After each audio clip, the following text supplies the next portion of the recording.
ఎకరాలు కదా రాజకీయ నాయకులు పట్టుకొచ్చినది ఇది ఆయనది కూడా ఆయనకి అందరూ ఓకే. గార్లదిన్నె మండలం కృష్ణాపురం గ్రామం బూదేడు పొలం సంబంధించినటువంటి మొన్న ప్రజా సమస్యల వేదికలో కలెక్టర్ గారికి అర్జీ ఇచ్చారు.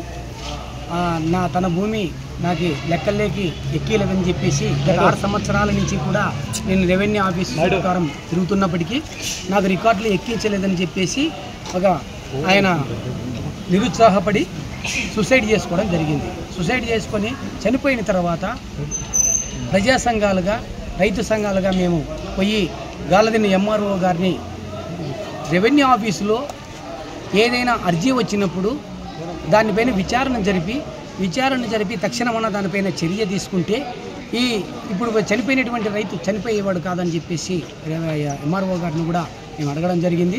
తర్వాత భూములు ఏదైనా పెండింగ్ ఉంటే ఆ భూములు ఏదైనా కానీ మీరే విచారణ జరపాల్సింది. రెవెన్యూ లెక్కల్లో ఉన్నదా లేదా లేకపోతే మీ ఇక్కడ ఎవరైనా ఎక్కడన్నా ఉందా అది భూమి అనేది ఏవి భూముల విషయం అంటే రెవెన్యూ వాళ్ళ దగ్గరికి వస్తారు కాబట్టి అది మీ తప్పితం వల్లనే జరిగిందని చెప్పేసి మొత్తం ఆ రైతు వ్యక్తపోసినాడు కాబట్టి మీరే బాధ్యత వహించి దాన్ని సాల్వ్ చేసేసిన బాధ్యత కూడా మీపైనే ఉంటుంది. అదేవిధంగా ఆ రైతు ఒకటే కాకుండా మండలాల్లో ప్రతి రైతు భూ సమస్యల మీద ఇక్కడ వస్తున్నారు. ఇప్పుడు కూడా రైతులు చాలామంది కూడా అన్న మా పరిస్థితి ఇది మా భూములు పెండింగ్ ఇది అంటే రీసర్వే చేసినప్పుడు కొన్ని భూములు కనిపించుకోకుండా పోతున్నాయి. తర్వాత గత ప్రభుత్వంలో న్యాయం జరగలేదు, మాకు ఈ ప్రభుత్వంలోనే న్యాయం జరుగుతుందని చెప్పేసి రైతులు మొత్తం చాలామంది భూములకు సంబంధించినటువంటి గార్లదిన్నె మండల రెవెన్యూ ఆఫీసులో కూడా వెళ్ళబోసుకుంటున్నారు. కానీ తక్షణమున ఈ సమస్యలన్నీ పరిష్కారము ఇంచాల్సిన బాధ్యత రెవెన్యూ అధికారులకు ఉంది. తక్షణమున దాన్ని ఇచ్చేయాలా.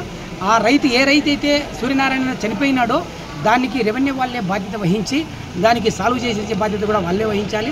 ఆ రైతుకు రావాల్సినటువంటిది ఏమైనా కూడా ప్రభుత్వం నుంచి రావాల్సిన వస్తే అయితే అవన్నీ మొత్తం వచ్చేంత వరకు ఆ రైతులు మేము కూడా అదేవిధంగా ఆ విషయంలో పోరాటం చేస్తాం.